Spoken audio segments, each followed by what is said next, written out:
Dear friend, good morning. I Jaswant Singh Kelasia welcomes you in our YouTube channel. We have a Hindi YouTube channel also. Its name is Parad Loktantra Ka Ankuran. We are also available in different social media platforms. By observing the description, you can know about them. For what objectives and with what philosophy these channels have launched, you can also know in this regard in the description. It is requested that do not focus on the quality of our presentation, but focus on depthness of the subject matters and contents and the issues we discuss. If you think that our channel is putting forward some revolutionary, basic and fundamental ideas and increasing your knowledge, then kindly please subscribe, like and share our channel. Also press the bell icon button so that you can get notifications of our new videos. In this episode, we are discussing about the social, cultural, theosophical, religious, economical system of India versus the judicial system of India. We have already broadcasted 4 episodes in this subject. Now this episode is 5th one in this regard. What the social, economical, theosophical, political values of ruling class of India are there, and what type of life they develop and profess. Amongst them, so many things, activities are considered as inhuman, unconstitutional and illegal with reference to the modern age life and world scenario.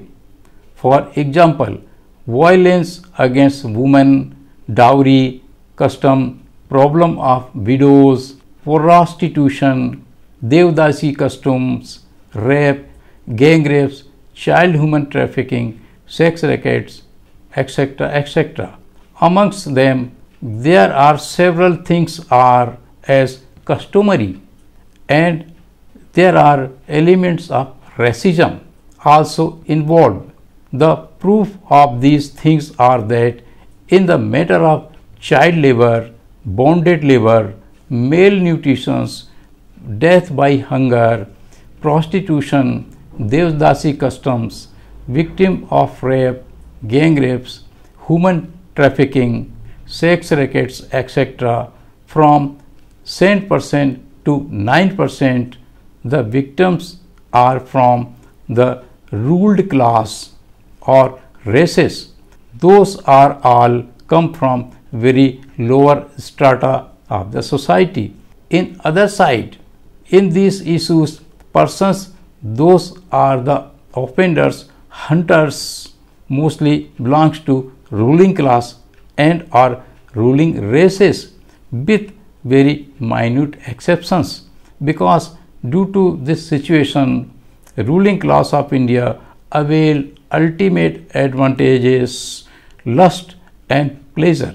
Hence, by heart, they wanted to continue and persistent all these custom and traditions. The root cause, principal contradiction of all these problems is also mindset of the ruling class of India, which comes in their mind by generation to generation. In other side, this ruling class of India intertwined a combination of sociological, economical, psychological, theosophical, religious network, so that the ruled class races are subjected to trapped in all these inhuman, unconstitutional, illegal activities.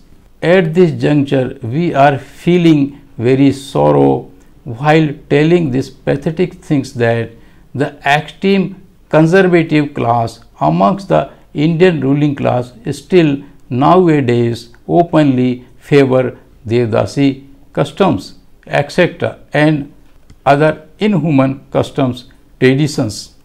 The relevancy to describe all the above mentioned things in this chapter is that it is a constitutional liabilities of the Indian judicial system that it must be abolished all the things mentioned above from the society. But in all these matters mentioned above, Indian judicial system used to keep close its eyes from this. It proves that persons those occupied Indian judicial system are votaries and professors of values of ruling class having this mentality. For persons, all advocates, all judicial officers and prosecution sides and other all law professional etc.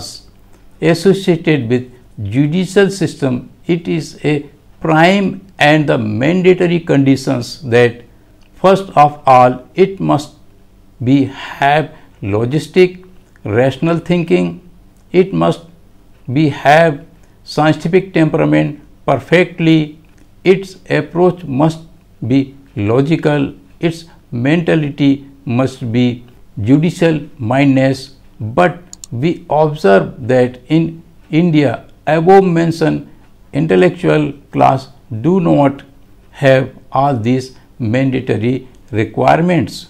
As we have said earlier that in India there are grave moral degradation in all walk of life.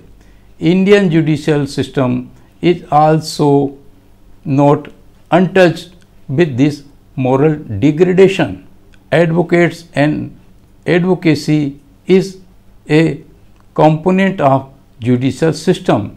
Profession of a advocate is called noble profession, but in our study it reveals that in most of the advocates we do not find all the qualities mentioned in above paragraph. So also we find that most of the advocates do not have such degree of nobility which required in this noble profession. All these pathetic things must be described with full details, but due to some reasons it is not possible here, but some very important things can be described as we understand that it is a duty of an advocate counsel that she must use to put all the facts, evidences, arguments before judicial officer in favor of its party client, so that those can be helpful in delivering the justice for a judicial officer, judicial bench. In other words, those can be helped in delivering justified orders. Accordingly, in our views, a advocate counsel used to fight a intellectual battle. Hence, in this battle, used to adopt war level alertness and fighting spirit. But we have seen most of the advocates do not have such level of alertness and fighting spirit. Nowadays, as it is a common discussion in the society that nowadays an advocate counsel do not consider its client as client but consider as customer. It has such type of a mentality that clients used to visit frequently for long time and on every hearing date offer more or less the fees. During last November 2016, on the occasion of celebration of Constitution Day, there was a debate of law experts, senior judicial officers, etc., broadcasted on Lok Sabha Raj Sabha TV. In this debate revealed the fact that the present day fashion of Indian judicial system, and due to flexible law it becomes heaven for the advocates.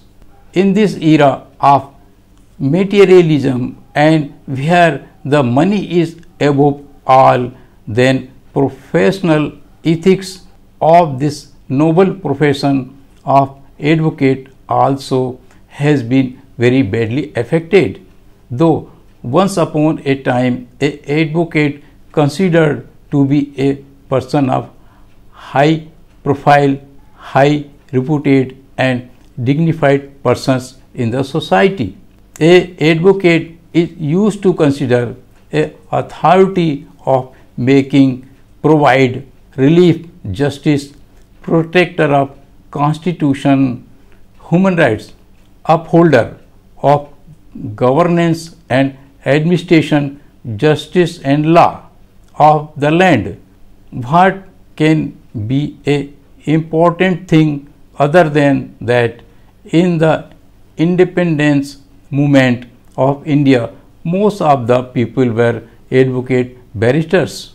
Therefore, because of the lack of desired level alertness in the advocates for pleading, persuasion of a case, it also affects indirectly to judicial officer. They themselves are forced to undergo to this fashion more or less. This thing also applicable to the client. That means they also used to accustomed with this fashion, because after a certain period of time they become hopeless due to frequent attendance to advocate courts for a long years, decades. The clients, litigants do not have such alertness and spirit at this time as compared to when they consult to a advocate for their problem issues. As a whole, this system become like a triangular system, as one bar, second bench and third litigants, because when a system runs as a dynamic cycle, then this is system of scientific law of limiting factor are used to work. According to this law, if any one link of this chain is weak, though rest of all links are very strong, then the strength of this chain shall be measured only on the basis of strength of this single weak chain link.